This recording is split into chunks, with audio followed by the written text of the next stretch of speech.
if I've learned anything from this movie, it's buy that rug because life is short. Oh, buy that rug. That's pretty good. Yeah. That's like your No one's gonna letterbox get that. review, like right there.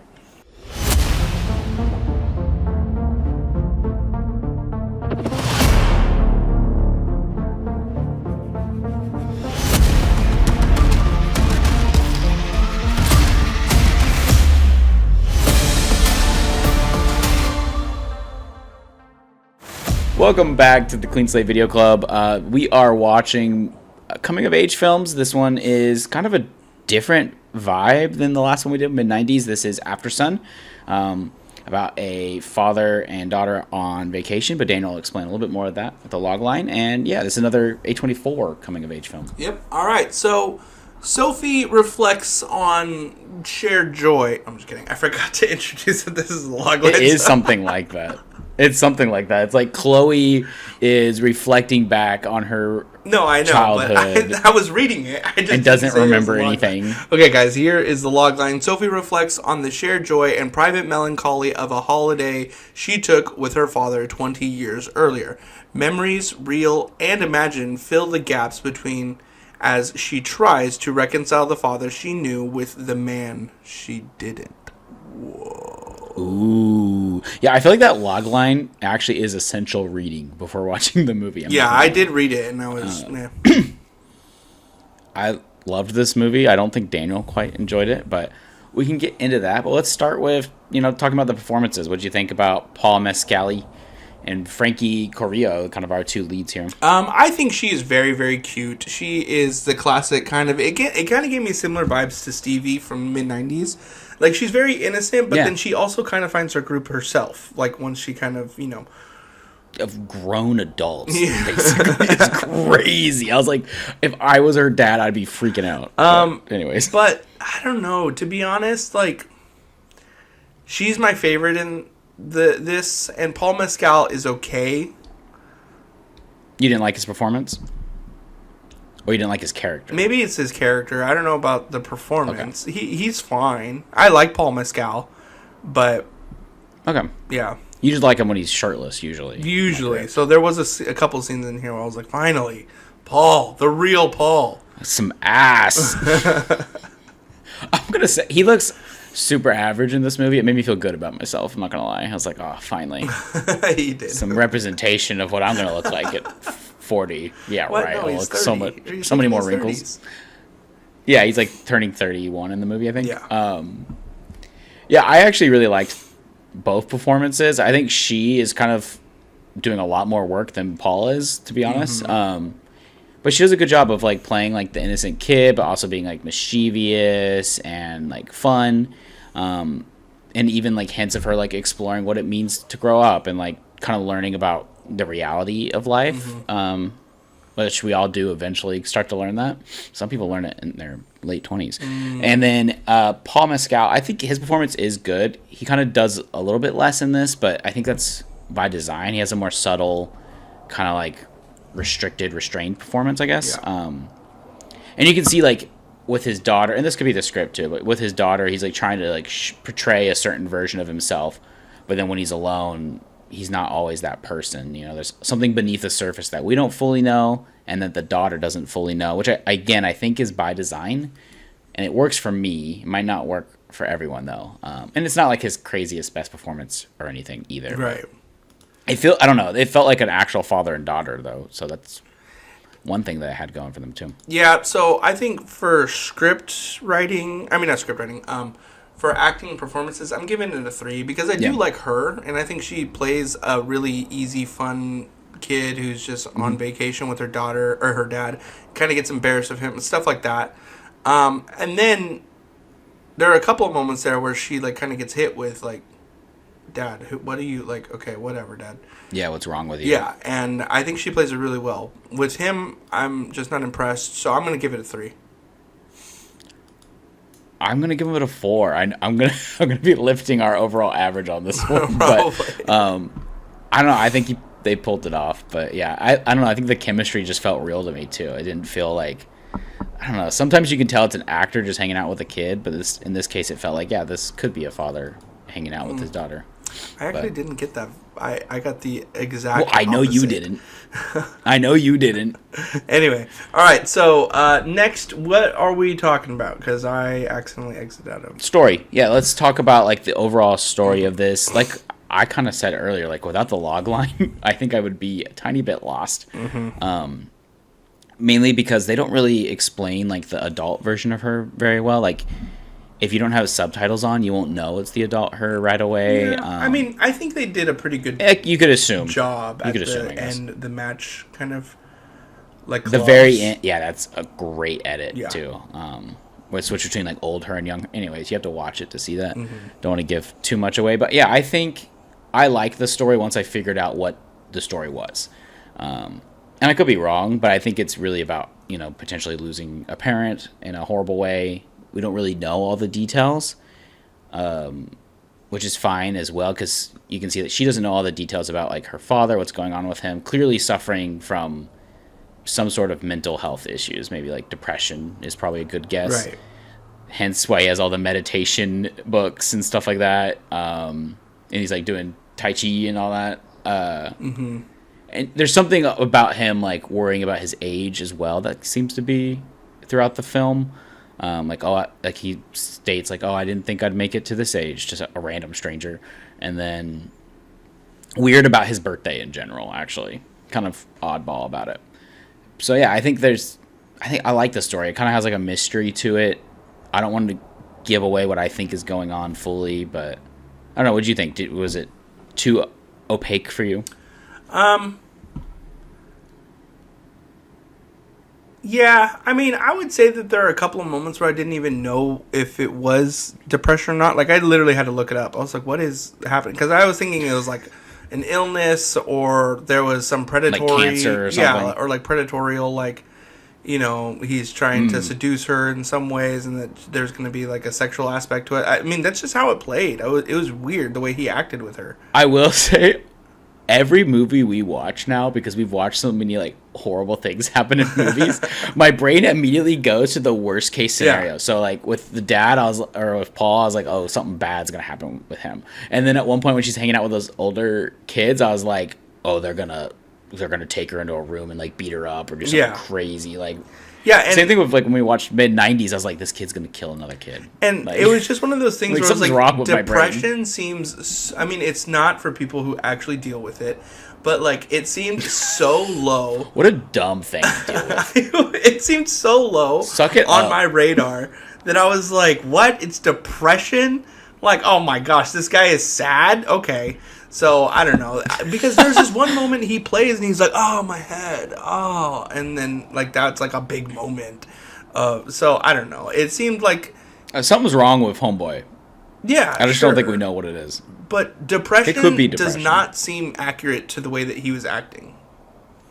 So, the reason I thought... The reason I was assuming depression is when she's describing the low feeling that she was having after like they had like a great day and stuff. Like he kind of clearly connected with that, but didn't want to talk to her about it. So he immediately like changed the subject. Yeah. So that's why I was kind of like she kind of described depression in a way. So it's kind of interesting, but yeah, it's very vague overall. Yeah. So I think oh yeah, go ahead. No, I was just going to say, I feel like some of that could also be intentional because the daughter in the future, or present day, she's just reflecting back on these memories, watching these tapes. So she doesn't really know the full story as well as we don't either. So right. I think that could be an aspect. For sure. Yeah, so I think overall on story and writing, I'm going to give it like maybe a 2.5, 3. It's just way too, like... slice of life for us to get so many themes out of it and so much like let's know what happens. Yeah. That I don't know. It's a lot of talk and not a lot of show. I'm gonna give it 3.5. You get 5. Oh, okay. Sorry. I know I like the story. I think it is a little minimal on the plot. Yeah. Which is fine. I just wish I had just a tiny bit more context. Yeah. Just a little bit more. Because what I did get context-wise, I really liked. So I think just a tiny bit more would have sold it for me a little better. Yeah. Okay. I'm glad you're still grounded in some way. Cinematography and visuals. This guy. his favorite movie is anything with Jake Gyllenhaal. That's not true. I'm going to give cinematography and visuals a 5. What? Whoa! Out of nowhere, it does have great visuals. I agree. I'll give it a 4. I don't know why we're ranking already, but I'll just briefly state what I liked about the visuals so this video doesn't get too long. I like the use of, not this kind of camera, but similar. The mini DV camera is kind of fun. It has some cool images there, and especially like you get a lot of the daughter's personality through that. And as weird as it is, I kind of like the club dream scene visuals. Yeah. Especially when it switches between old her and young her. And then when you finally get to the end and you see him like dancing in the past and then in the dream sequence, I don't know, it just really looks so cool. And like has like this sun-soaked look to it too. Like it looks like they're actually on vacation, not on a back lot. But it also didn't use that stupid yellow filter that all these warm movies try to use. Right. I don't know. I think it looked really great. Well, I'll tell you why I liked the visuals in this movie, and it's mainly because they do a really good job at showcasing. This is the only way that I would have known it was depression besides looking it up, was they do a really good job in terms of lighting and coloring based between her and him. And every time you get him alone, it's always dark, and it's always kind of like this overarching like heaviness to it. Like when he's dancing on the balcony, or he'll be standing on the on top of the railing, or when he's out in the back smoking, or when he's with the rugs. Like it all stays really consistent. And then when the movie finally switches and it starts to show her growing up, it shows that exact same heaviness lighting as in her in the future, which is the only way that I'm like, okay, so this depression might be like something that was passed down to her. Now she's struggling with it, type of deal. And that's good. And that's the main reason why I liked. This is like the cinema saved the story on this for me, and the visuals saved the story on it for me, because I'm like, okay, they did something here that just wasn't him looking. Cinematography is the story. Like what? Like anybody that's a parent that knows, like they're with their kid, it's not about you. It's about being with your kid. And for the most part, that's why when he's not with her, exactly, is when he gets all. But there's a couple of times he is being like kind of a dick. So he's like the kind karaoke of scene. I was like, bro, that's heartbreaking. I was like, you're such a jerk. Go sing with your daughter, and then he's so like, cute. We could get you singing lessons. I know. I was like, she was being so cute, and you just freaking obliterated her. I was so mad. I was so mad. I love that she calls him broke after that. Though. That's so funny. I was like, okay, he knows the right still. Yeah. No, okay. When you were saying all that though about the visuals and then the daughter in the present day. No, well, yeah, but I cried watching this movie. I'm not gonna lie, but the present day thing too is like you can tell that she has a newborn baby crying in the background, and then you have like it's her birthday and stuff, so like ties her to like potentially having similar issues to her father, and she's watching the tape on her birthday, which is weird. That's a weird thing to do. I don't know. It's kind of interesting. Yeah, it just made me think about that. What about the editing? Well, actually, what would you rank the cinematography? You saying 5? Yeah, I mean 5 was kind of just 4? To be a little bit, excessive. Maybe 4.5, but it really did. Yeah, you're pulling a Mr. Beast on our podcast.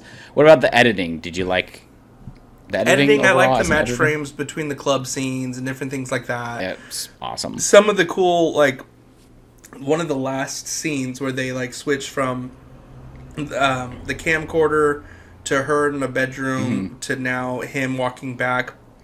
That was really, really good. Great. Like, so they definitely, I would say they tried more than mid-90s. It has very subtle, though. It doesn't feel like like they were trying to show over the off, top either. But it was very good. But they still were. So I would say editing. Yeah, it definitely has better cinematography. This is where it's hard. Pacing was really bad for me, but editing was really cool for me. So like to balance that out, I would do like 3.5. But if it was just editing, I would give it a 4, and if it was just pacing, I'd give it like a 2 or 3. So. I think for overall, I'm gonna give it a 4. It pacing wise, it does slow down a bit. Oh, the whole movie randomly is really bad. Yeah, it's that kind of movie. It's one of those like chill vibes, I guess, if you want to this would be great. This is like a festival movie, if that makes sense. Where they all have these slow movies. But I liked it. I don't know. Maybe I was in the right frame of mind for this kind of pace. I also watched it kind of early in the morning, which is bright-eyed and just waking up still. Yeah. That's honestly the best, is to watch a full movie at like 8 in the morning. I don't know why. Yeah, no, it was crazy. It's a crazy experience. I watched 2 full movies first thing in the morning. I was like, wow. Anyway. Before the sun rises. So overall, I mean, editing and pacing, I kind of gave my thing. Overall, I'm going to say this movie was okay. Maybe I would watch it again. I definitely think... This was your pick, too. I know. I definitely think I did fall in love with... What's her name? The little girl. Because she's just so innocent. Has she done anything else? I think do you know? So.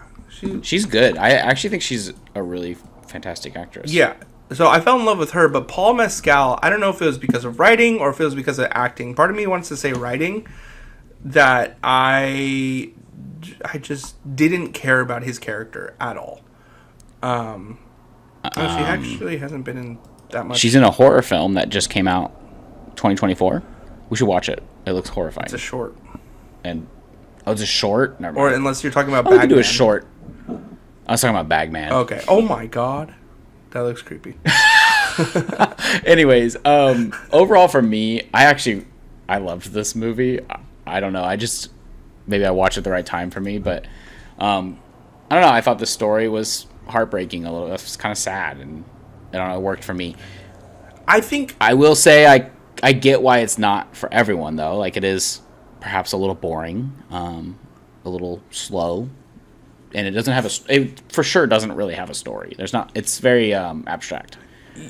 And that's the problem I have with it. Because it. when I watched all the reviews, or when I read a lot of the reviews on Letterboxd, to me, because it's such a minimal story, everybody on Letterboxd is like, oh, like it's a minimal story, but they're using such like extreme emotion to describe this movie. Well, I think, and it becomes unbalanced. That's why for people me. like it. It's just like, oh my god, it was heartbreak. It tore it out of my Dude, chest. I was I'm like, sad, bro, man. Stop. Like, stop trying to do this just though, to be like a little bit edgy or whatever. Like, to me, that's not why it's a sad story, and I think that is all it needs to be. It's a sad story, but it's not heart-wrenching. Like, he wasn't like taken off to war in the middle of her birthday party or something. Like, he's just a sad guy. He's a sad man, and at the end of the day, I'm gonna get a little like, society doesn't care about sad men. They really don't. So, to me, where people are like... Well, people watching it do. No, I think they're just... I honestly, I think it's a little bit... It's performative. It's highly performative. For Letterboxd. For the way people describe how depressing this movie is. Now... Well, I think people are putting their own life into the story. But there's That's just why minimal they're emotionally emotion. Connecting with it. It's just minimal emotion. The most emotion we get is... Right.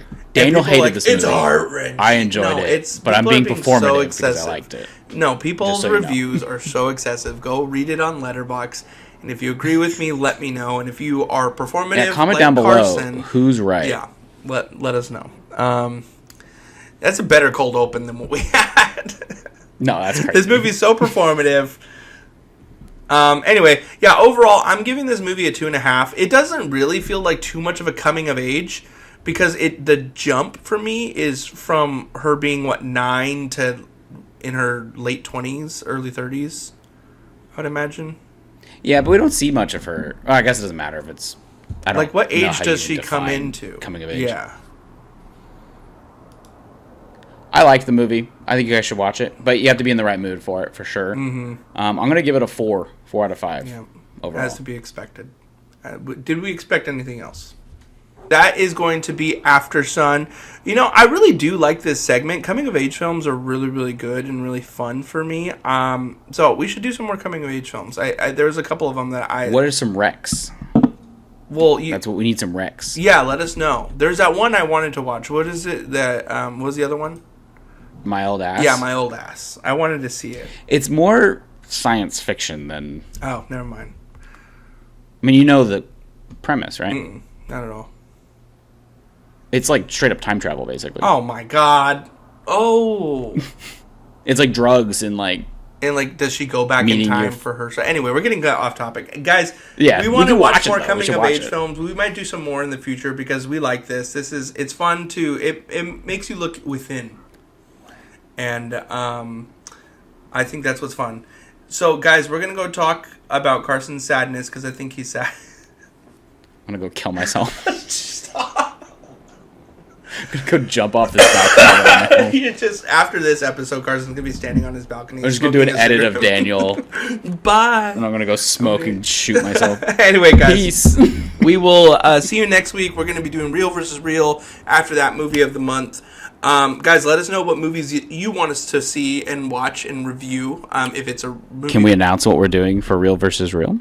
I'm ready. All right, guys. So we are doing Real versus Real next week. What we're going to do is something that has been a point of contention for Carson and I since the birth of the Clean Slate. Since the birth of... Really? That long? Yeah, I would say so. When did that movie even come out? 2018, 2017? Yeah, that's the episodes that never got released even. Possibly, yeah. So, guys, we are going to be doing for our Real versus Real, and we finally got to tackle this. It might be a bloody battle on the pod. We are going to be doing The Greatest Showman. This is a movie that is based on a true story. My argument is it's a really good family movie. Carson's argument is that it's nowhere near close to the true story, which could be true, but I don't think that takes away from the beauty of the movie. Wow. The beauty of the movie is crazy for The Greatest Showman. I'm sorry. People are feeling left out, and they're being bullied. I wish that movie ended in suicide. It's just like the bearded lady. All right, let's end the episode. We'll see you guys next week. Be Peace. kind, everyone.